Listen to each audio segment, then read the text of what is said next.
На Абаза ТВ время новостей. Здравствуйте. Сегодня в выпуске. Он был собирателем этнологических материалов. Руслан Агушба поделился воспоминаниями о Владиславе Арцемба. Сварщик-аргонщик Юрий Белов продолжает цикл спецрепортажей, посвященных истории Сухумского физико-технического института. Уникальный мастер из ПАПа в центре проекта ВАК Амазара. В Сухуме прошла презентация документального фильма «Абхерца» режиссера Сабины Харджели.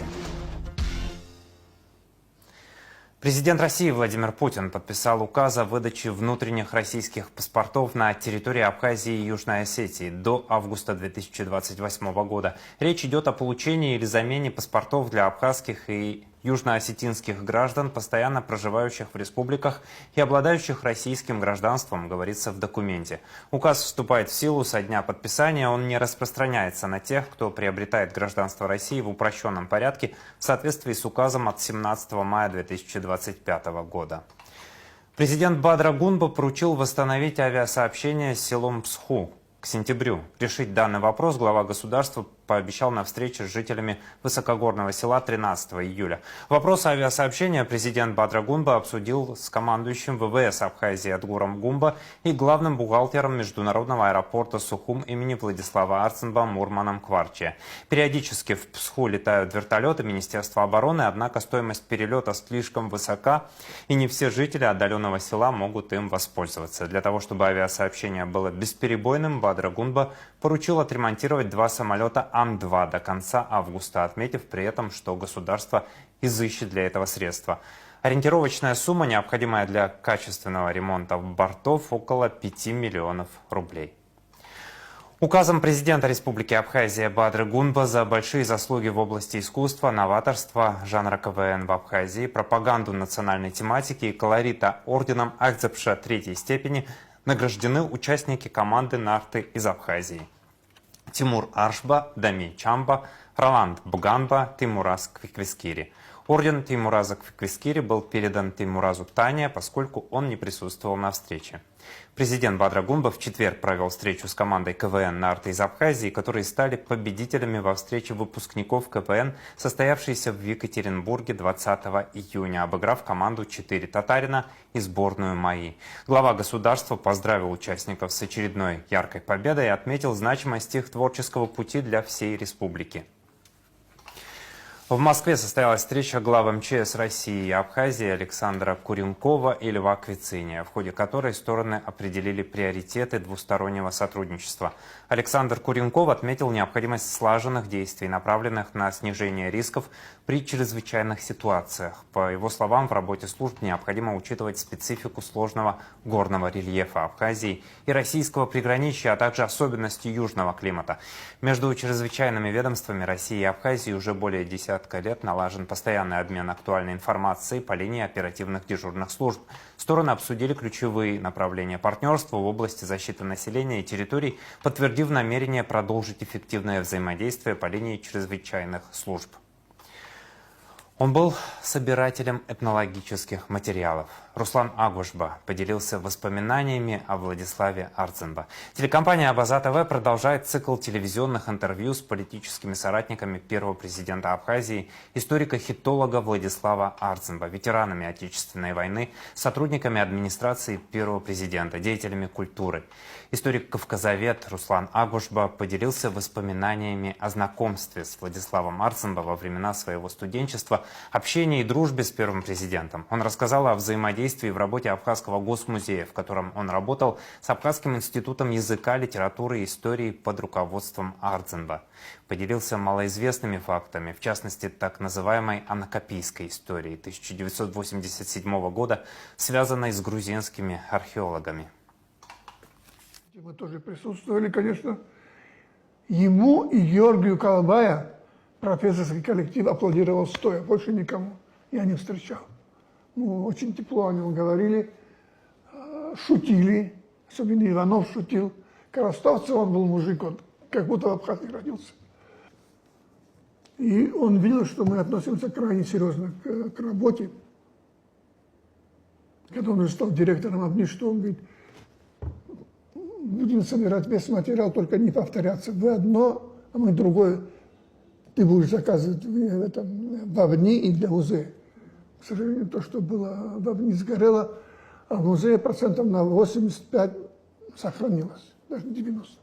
Но больше всего его интересовал этнологический материал.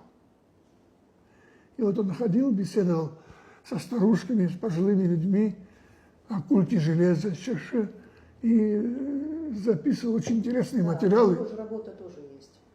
Это блестящая работа. На самом высшем мировом уровне, я отвечаю. Он меня спрашивает. Руслан говорит, Тургутула Егуапсо, говорит, но они Эрдрома, говорит, Нарта. Конечно, знают, у меня пару текстов было. Да, я говорю, потерпи немножко. В общем, связался я с нашими соотечественниками. Через месяцев 7, 8, 15 текстов я ему переслал. Он как ребенок радовался. Однажды он говорит, Руслан, говорит, ты не мог бы мне ребят найти, говорит, с Ермолаем. Ну, а тут виноград. Какие проблемы? Я говорю, муж Ермолай, Сара, в общем, поехали, поработали. Отец, какие умные глаза у отца его были, если бы вы знали. Он с нами сидел, потом нас запорожцы своим развез нас по всему Сухому. И музык. Мать, ах, боже.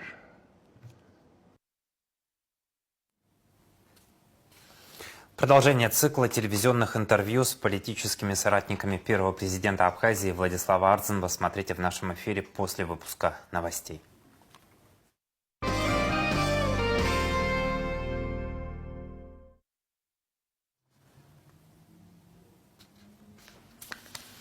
С предложением в кратчайшие сроки создать комиссию по парламентскому расследованию на предмет наличия антироссийских сил в стране обратилась к Народному собранию парламенту Республики Абхазия политическая партия «Форум народного единства Абхазии».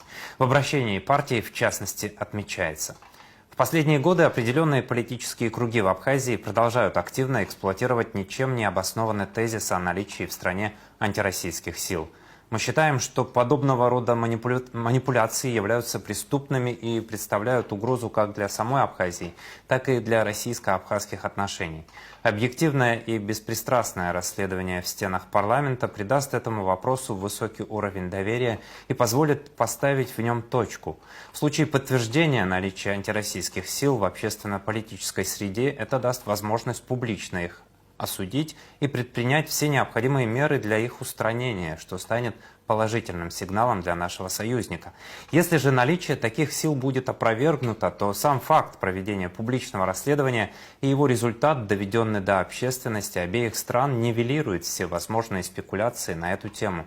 Мы считаем приоритетной задачей сохранение высокого уровня российско-абхазских отношений, и между нами не должно быть недомолвок в столь серьезных вопросах. Конец цитаты. Между тем, абхазский музыкант Барас Куджба, которого российские власти несколько месяцев назад депортировали из России, лишив его права на въезд в страну на 10 лет, сегодня в Москве и обращается к своим соотечественникам со следующими словами. И помог в разрешении вопроса, связанного в моем десятилетнем запрете на въезд на территорию Российской Федерации. Я считаю, что мое присутствие здесь наглядный пример того, что даже сложные ситуации можно решить путем открытого и конструктивного диалога. И, конечно же, нам всем нужно научиться выстраивать друг с другом конструктивный диалог.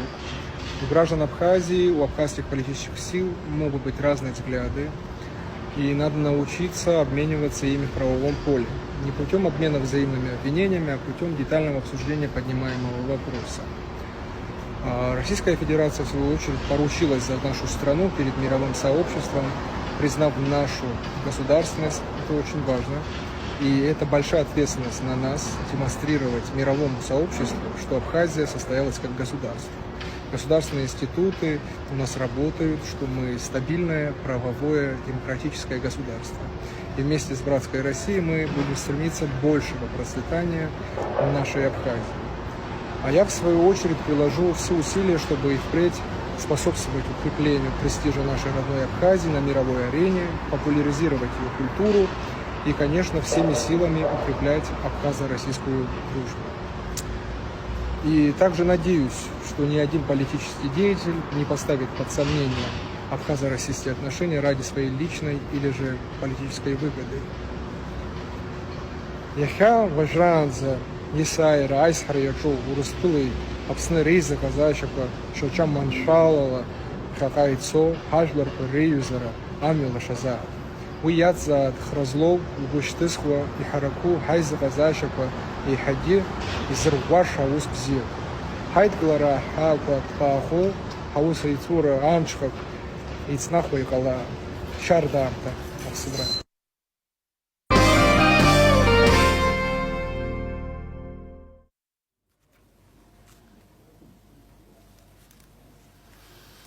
Печальная весть. Скончалась заслуженный учитель Абхазии, участница национально-освободительного движения Элеонора Казмиди. Почти 60 лет она преподавала фортепиано в Сухумском государственном музыкальном училище.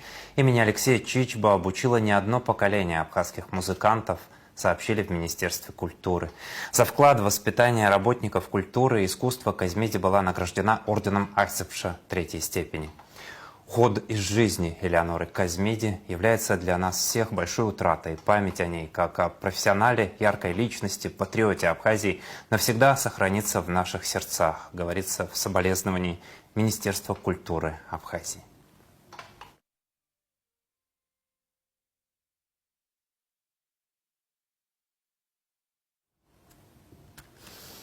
Продолжаем выпуск. Вести из зала суда. Военный суд приговорил Давида Ахиба к 14 годам колонии строгого режима за убийство Джеро Маргания, сообщает Генпрокуратура. Ахиба был прапорщиком, военнослужащим контрактной службы СКБ. 28 апреля 2023-го он, желая убить Акмаля Худойбердиева из корыстных побуждений, назначил ему встречу в безлюдном месте на нефункционирующей птицефабрике Балахадзе, якобы для возврата 200 тысяч рублей за недавно купленный у него БМВ. Однако для того, чтобы забрать деньги, на место прибыл друг Худойбердиева, Джеро Маргания. Ахиба не менее 10 раз выстрелил в него из незаконно приобретенного автомата Калашникова. Маргания скончался на месте. После убийства Ахиба отогнал принадлежащий Маргания автомобиль к заброшенному зданию в полукилометре от места преступления.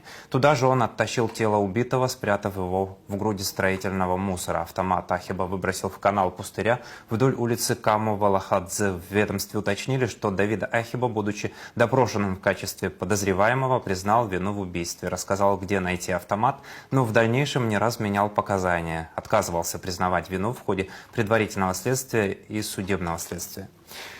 Городской суд вынес обвинительный приговор по делу об убийстве в Сухуме. Тенгиз Сергегия признан виновным в убийстве в состоянии аффекта. Он осужден на 2 года и 8 месяцев в колонии общего режима, из которых ему необходимо отбыть 1 год и 4 месяца, сообщили в Генпрокуратуре.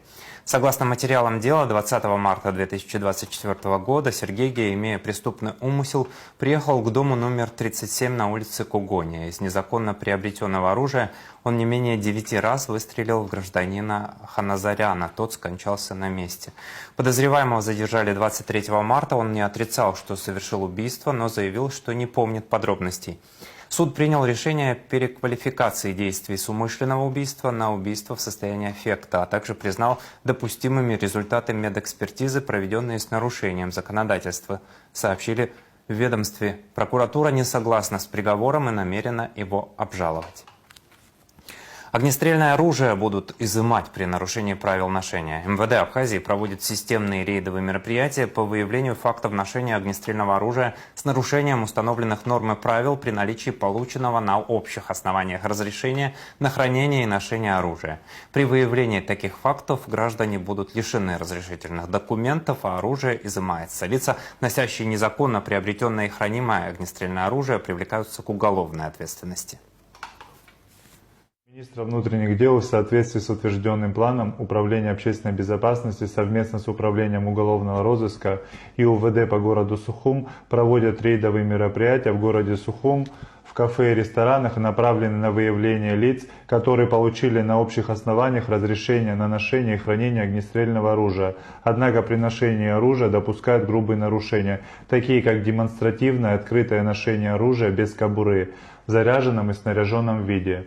В соответствии с законом Республики Абхазия об оружии, данные лица будут подвергнуты конфискации огнестрельного оружия, они будут лишены права ношения и хранения огнестрельного оружия и лицензий на приобретение оружия. Также мероприятия направлены на выявление лиц, которые незаконно носят огнестрельное оружие. Это уже уголовная ответственность. Данные лица будут подвергнуты лишению свободы на срок от 3 до 6 лет.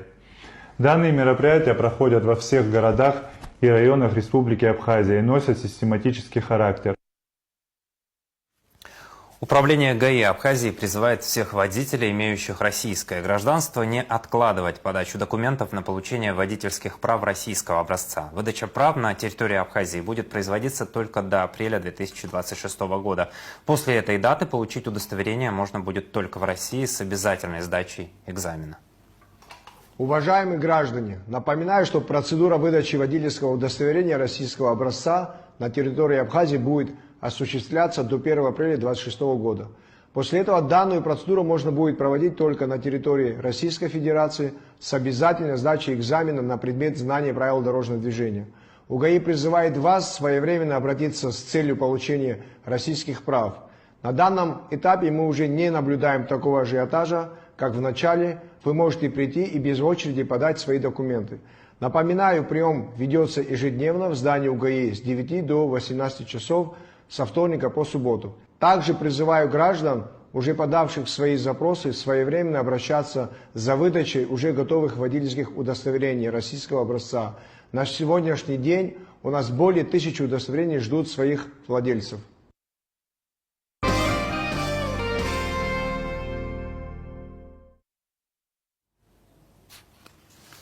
Министр туризма Астамур Логуа провел встречу с детьми из приграничных областей России, которые прибыли в Абхазию на летние каникулы по приглашению президента Бадры Гунба. В Сухуме разместились 50 детей из Курской области, а в Пицунде 50 детей из Белгородской области.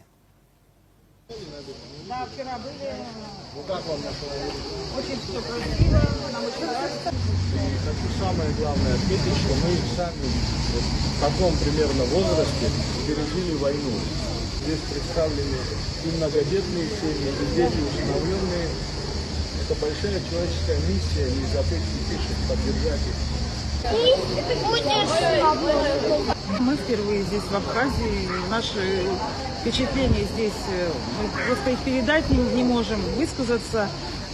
Очень красивый, зеленый город Сухум. Реализовано по поручению президента Республики Абхазии Бадры Гунба. Поскольку это такой жест абхазский, поддержать сегодня Российскую Федерацию детей из России. Вы знаете, что здесь многодетные семьи, здесь есть даже приемные детишки, кто потерял родителей. 50 человек расположены в Сухуме, 50 в Пицунде. Белгородская область, белгородские детишки сегодня в Пицунде находятся. Я жду, чтобы нас куда-нибудь в горы, еще куда-нибудь. Весело? То есть смотреть архитектуру города тоже интересно, конечно. Первый раз так, а здесь всегда все по-разному.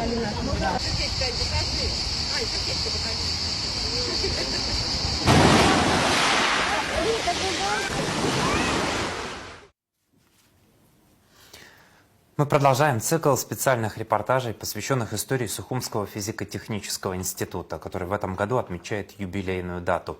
В эфире телеканала Абаза ТВ вы можете познакомиться с историями ученых, специалистов и сотрудников СФТИ, посвятивших жизнь работе на благо науки. Один из таких героев — Юрий Белов, сварщик-аргонщик, заставший не только эпоху расцвета института, но и те далекие времена, когда на объектах А и Г трудились немецкие ученые. Папе назвал, почему так? Пытался и на своем, и на русском сказать. Папа нежелательно ему, чтобы приходили. Не ругал, но, в общем-то, не поддерживал это. На балконе стояла позорная труба у него большая здесь, у отца. Они ночью рассматривали звезды, это вот я помню хорошо. А еще я запомнил, когда из холла поднимаешься по лестнице, то стоял железный рыцарь. Вот доспехи, и все. Я думаю, мальчишка еще удивительно было видеть. На картинках где-то в то время редко даже, а тут вот как бы живой рыцарь. Очередной специальный репортаж, посвященный юбилею Сухумского физико-технического института, смотрите в сегодняшнем эфире Абаза ТВ. Люди и даты. Свой 65-летний юбилей отмечает заслуженный работник Высшей школы Республики Абхазия, известный художник-график, портретист, член Союза художников Абхазии и России, заместитель декана факультета искусств АГУ, доцент Руслан Григорьевич Чхамалия. Ректорат, профессорско-преподавательский состав и студенты отделения искусств Абхазского госуниверситета поздравляют его с этой знаменательной датой. В поздравлении, в частности, отмечается: ваша жизнь – яркий пример беззаветного служения искусству и образованию. Почти 35 лет работаете в Абхазском государственном университете, пройдя все ступени профессионального роста. От преподавателя, доцента, заведующего кафедрой до заместителя декана факультета. С момента открытия в ВУЗе кафедры изобразительного искусства в 1997-м вы возглавили ее, внеся неоценимый вклад в становление и развитие художественного образования в республике. Ваша неустанная деятельность в значительной степени способствовала открытию факультета искусств Абхазского госуниверситета. Как художник вы являетесь участником более 60 профессиональных выставок в Абхазии, России, Италии и Турции. Ваш талант, профессионализм и преданность делу вдохновляют коллег и студентов. Выражаем вам глубокую признательность за многолетний труд, преданность университету и отечеству, а также за неоценимый вклад в развитие абхазского искусства и образования. Конец цитаты. Новости культуры. Роман «Абхазское вино» писателя Олега Этлухова будет экранизирован. В Министерстве культуры России подвели итоги конкурса Департамента кино. Комиссия выбрала для экранизации роман «Абхазское вино» известного писателя Олега Этлухова. Сценарист Этлухов, режиссер Инар Нармания, консультант Беслан Кубахи. Съемки планируют начать в сентябре 2025 года. В Сухуме прошла презентация документального фильма «Абхярца» режиссера Сабины Харджели. Картина снята в рамках проекта Всемирного абхазо-абазинского конгресса «Амазара» при поддержке фонда Мусы Экзекова и рассказывает о мастере села Хуап, единственном в стране изготовителе традиционных музыкальных инструментов. Подробности в материале Заура Кварче. Сохранить наследие, зафиксировать живую традицию, рассказать о людях, которые работают руками и душой. В Сухумском офисе ВААК прошла презентация фильма «Абхярца», документальной ленты о мастере из села Хуап, единственном в стране изготовителе традиционных музыкальных инструментов. Картина создана в рамках проекта Всемирного абхазо-абазинского конгресса «Амазара» при поддержке фонда Мусы Экзекова. Проект «Амазара» запущен был уже достаточно давно, и автором самой идеи этого проекта является председатель Высшего совета ВАК Муса Хабалевич Экзеков. Проект уже насчитывает немало фильмов, это изготовление традиционных ножей, абхазская броня, это народные абхазские песни, абхазские танцы и многие-многие другие. И вот в этом году мы решили раскрыть тему именно изготовления национальных абхазских инструментов на примере Абхярца. Главный герой фильма Василий Аруха, единственный в стране мастер, который вручную изготавливает абхазские инструменты. Вместе с сыном он проходит весь путь от заготовки древесины до звучания готового инструмента. Работа идет не по сценарию. Фильм построен на живом диалоге и уважении к ремеслу.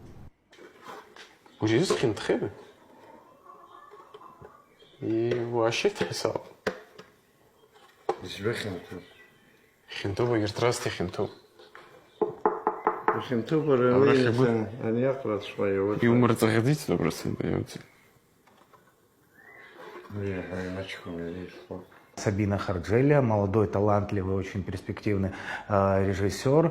Она с воодушевлением взялась за эту работу, и вот на протяжении полугода мы снимали этот фильм в селе Хуап, в семье Василия Аруха. Если говорить о самом фильме, он не раскрывает именно пошаговую какую-то инструкцию, а скорее показывает отношение к своему делу самого мастера и показывает, насколько важно именно подходить с творческим таким, скажем, подходом к делу. Не только знания решают и помогают. Мастерство Василия Руха родилось после Отечественной войны. Оставив танцевальное искусство, он занялся ремеслом, без учителей, по наитию. Сегодня его инструменты звучат почти в каждом национальном коллективе Абхазии. А проект Амазара помогает сохранить такие истории, как часть культурного наследия страны, и открывает новые возможности для молодых авторов. Ребята молодые, вот кто хочет проявить себя, режиссеры, они могут прийти с готовым определенным сценарием, но, конечно же, это все фильмы должны быть направленности именно вот абхазского наследия, то есть культурного наследия. Конечно, у нас таких огромных денег нет, там снимать какие-то полнометражные картины, но вот по мере возможности для молодого человека, который только начинает первые шаги в этом направлении, это хороший шанс, хорошая попытка проявить себя. Фильм Абхярца будет доступен к просмотру на сайте Всемирного Абхазо-Абазинского конгресса, а также на платформах YouTube и ВК-видео. Это не просто рассказ о мастере, это документальное свидетельство бережного отношения к культуре. Заур Кварча, Валерий Квиквискири, Абаза ТВ. Документальный фильм «Абхярца» режиссера Сабины Харджелия смотрите в нашем субботнем эфире. Наш соотечественник из Турции Джунейд Каял, онколог клиники высоких медицинских технологий. На его счету 23 тысячи спасенных жизней. Профессор Джунейд Каял провел уже десятки операций в республиканской больнице в Сухуме по программе совместного проекта Министерства здравоохранения Абхазии и абхазской диаспоры в Турции. Джунейд Каял также продолжает спасать жизни наших граждан. На прошлой неделе съемочная группа Абаза ТВ имела шанс попасть в клинику в Турции, где врач-онколог работает и спасает жизни. Репортаж об этом в нашем вечернем эфире. Абхазии важно выработать алгоритм сотрудничества с российскими молодежными организациями, заявил статс-секретарь Госкомспорта Идрис Кара Османоглы по итогам встречи представителей России и Абхазии в Доме Москвы. Я думаю, что такое движение, направленное друг к другу, будет иметь хорошие результаты. Были представлены интересные проекты, была затронута тема грантов, что интересно нашей молодежи, подчеркнул он. Как сообщает «Спутник Абхазия», по словам Кара Османоглы, есть предложения, которые нужно проработать совместно с российскими коллегами, для того, чтобы затем представить абхазской молодежи готовые проекты. Депутат Госдумы, глава платформы «Добро.рф» Артем Метелев встретился с представителями абхазских НКО. Он отметил, что в ближайшее время в Абхазии запустят «Добро-центр», который будет поддерживать НКО и развивать молодежные программы. Ребята из Абхазии, заряженные, с горящими глазами, с удовольствием поделился всем нашим опытом и технологиями, написал Метелев в своем телеграм-канале. Он отметил богатый опыт абхазских организаций, помогающих сельским жителям, ветеранам войны, организовывающим елки желаний для детей уже 5 лет. Сейчас о погоде.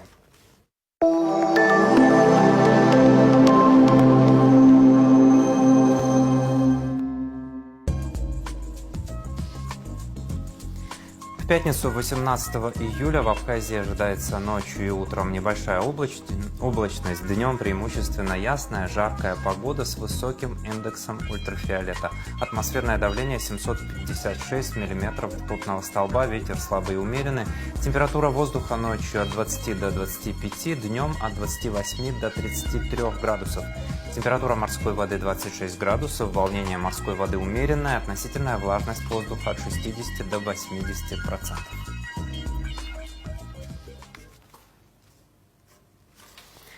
На этом выпуск завершен. За развитием событий следите на Абаза ТВ. До новых встреч в эфире.